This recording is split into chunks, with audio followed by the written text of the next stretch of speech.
So I remember when I first got to college, we had just started practices. We had guys like 6'10", pretty athletic on the team. And I remember I went through the lane and I went up and I hung, went under, and he just jumped and turned with me and pinned it off the glass. And from that moment forward, I realized I'm not going to be able to get off those shots at the next level. So in high school and youth basketball, there's a lot of stuff that you can get away with. You can rely on getting in the lane and jumping and hanging and finding a way. And not that that doesn't have a place, like you want to have that in the bag, but if you're relying on going through the lane and hanging in the air, it's too late, you already lost. So from that point forward, ever since that dude blocked my shot, I started going floaters and hitting him and getting my extendos off. And from then on, I was able to finish in the lane really whenever I wanted. What is Extendo? Basically, Extendo is an extension layup. So kind of started off as a joke. I was calling it extension layups and nobody really took it serious. And then I came up with a fancy name. I started calling it Extendo. Came up with the emoji, and all of a sudden kids were stoked about it. I walked in the gym the next week and all of our courts were filled with kids down there doing the micing drills. So they give some a cool name and all of a sudden people are on board. So what I was telling the kids is if you're playing within your frame, it's too late, you already lost. You have to learn to play outside your frame. You got to learn how to close somebody off and get out here to really be able to finish at the next level. So today I'm just going to go over what the Extendo is, show you some NBA highlights of how players are using it to get their shots off. In all honesty, it's probably the #1 shot that you need to develop as a young hooper. So let's get after it, let's get to work, let's get better. Like every move, the Extendo has its roots. It's essentially the evolution of a hook shot. Close off the defender, extend laterally, get buckets.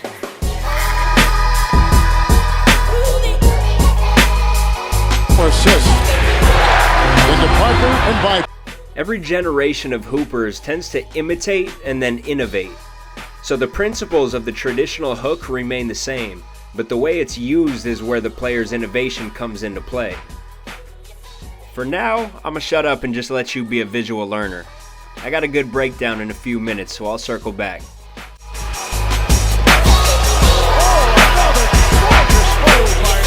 You're enjoying this, Greg, aren't you? You like it?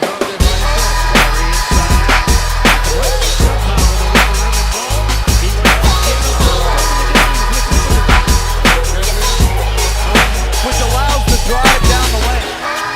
Irving, nothing points in the pen tonight. Irving tries to carve his way by Duncan. His way to the screen. The news by Irving. Adjustments. He's officially not a rookie anymore in this league. The galloping Kyrie Irving. What a play by Irving.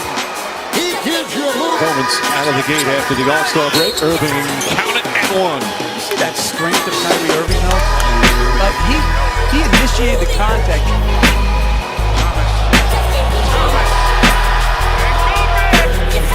Little crossover, there's Gobert.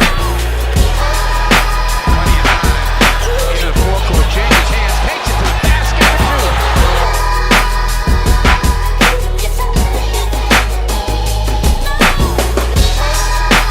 That's what you call being a pro, right? Cullen weaving into the paint and one. There's your McCollum into Pekovic. Scores.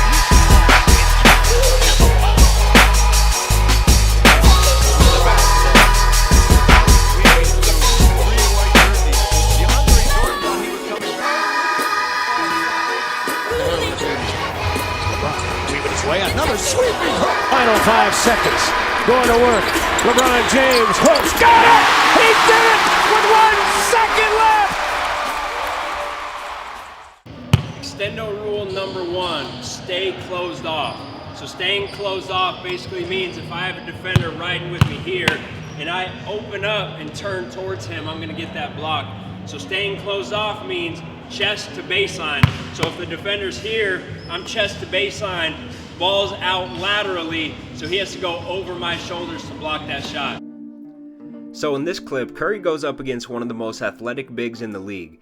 Notice how Steph goes inside shoulder to DeAndre's chest. Now in this case, that means Steph's chest will be pointing towards the baseline, but sometimes that angle will change.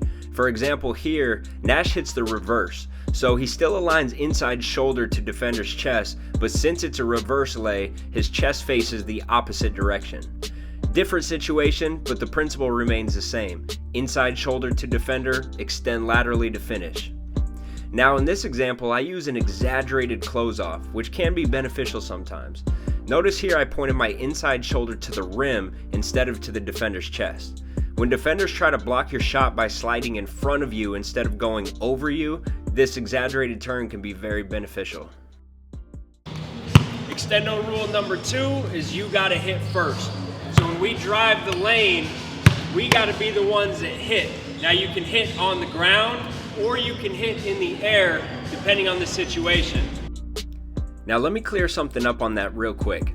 Anytime we're driving the lane, we're usually going to battle or we're going to space. So here obviously Kyrie's going to battle. He's going off 2 feet strong, angled inwards right through the chin of that big, and he's finishing with physicality.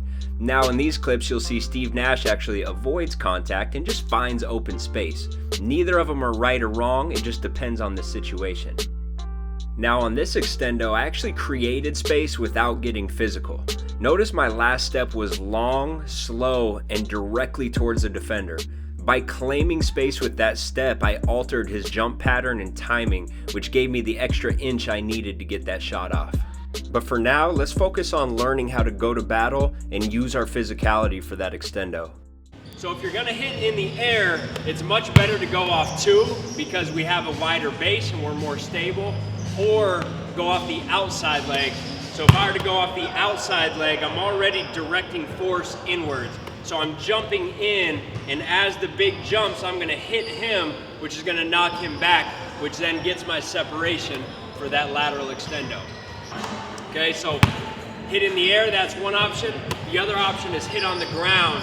So if the defender was here, I could hit and then take another step and then go lateral extendo. Both work. Kind of depends on your specific body, your length. For me, I'm 5'11" with a 5'11" wingspan. So if I'm going against somebody my size, or say they're under 6'4", I'm gonna be fine going up, hitting them in the air and extending. That's what I'm the most comfortable with.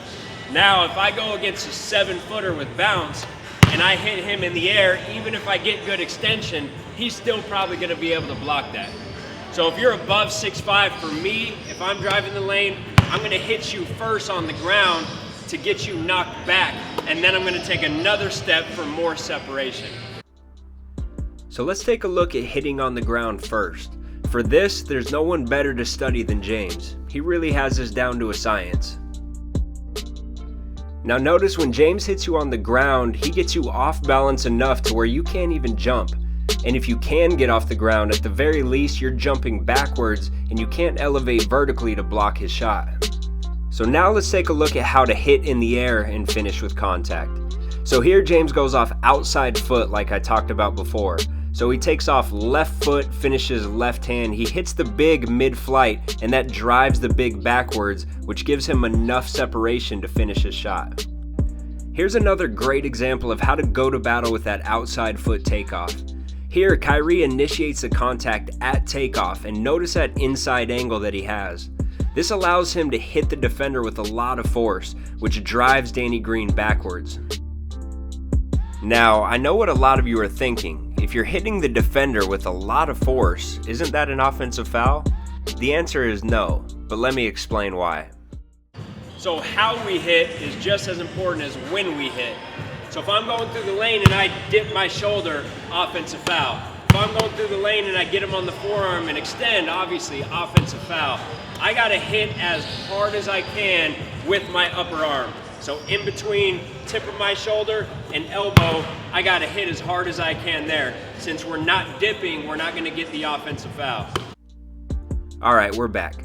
So notice when guys go to battle off 2 feet, they play the angles game. So here, Kyrie's left foot is way outside his center of gravity, which means when he jumps, he's going directly at the defender. Now, pay close attention to this clip and tell me what stands out the most to you. Drive. A little crossover. There's Gobert. Little cross. Well, most importantly, the announcer sounds exactly like Peter from Family Guy. That's impressive. But 2, Isaiah basically uses himself as a human pinball, meaning he uses his body as a shield, then bounces off Gobert towards the rim, which provided the extra separation that he needed. Steph, I'm such a big fan. Thanks, it's nice to meet you. Hey, I know we just met, but can I sit on your lap during your next post-game press conference? Sure, I don't see why not. Now, Steph's approach to hitting in the air sometimes makes me question the way I teach it. Typically, there's a higher success rate for 2-foot takeoffs or outside foot takeoff when hitting in the air, but Steph often goes to battle off his inside foot, which proves to me that you can be physical regardless of the takeoff.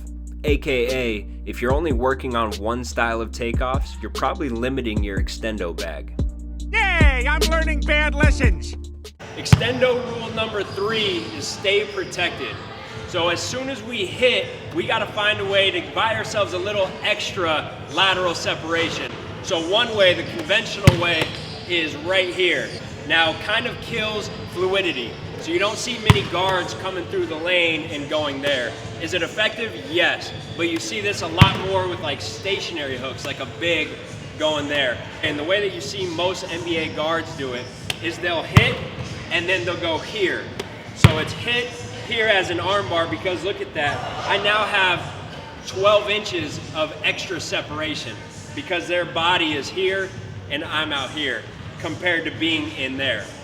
Okay, so you already have a lot of separation from the hit and the extension, but I guess call this your insurance policy, is that extra foot of separation there. Here's a few examples of the insurance policy. This is a perfectly executed extendo from Isaiah, and really pay attention to that right arm and how he holds off the defender with that arm bar. Now on this play, I get an early arm bar on the defender, which allows me to go with a one-hand pickup straight into the extendo. And on this last example, take a look at this picture-perfect arm bar hold off from Kyrie. Now that's artwork. Extendo rule number 4 is we need full elbow extension. So a lot of people, when they start to learn the extendo, they like to go here, and even though it's outside of their frame, which is good, they make it into a push.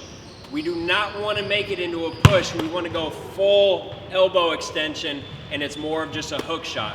Our hand is under the ball. It's more of a pull than it is a push. Alright, we've been through all the rules, you've seen all the NBA clips, by now you should fully understand the extendo. Now it's time to master it. So the first drill that we always start off with is just stationary hooks. So I didn't even demo this because it's very simple. We start around the block, we go off inside foot with no real movement, and we just work on getting chest to baseline and fully extending that elbow and getting it off the glass. I want you to stay stationary until you get 9 out of 10 from both sides. Once you get 9 out of 10, now we can progress to the next stage. But the first key is really just getting that touchdown, because a lot of people underestimate how much touch it actually takes to get the ball outside of the frame and then still kiss it off the glass. We have to master that basic ability before we bring it on the move. So once we're completely confident, stationary off inside foot, outside foot, and 2 legs, we'll take it on the move, but we're going low speed, so we'll go 1 dribble.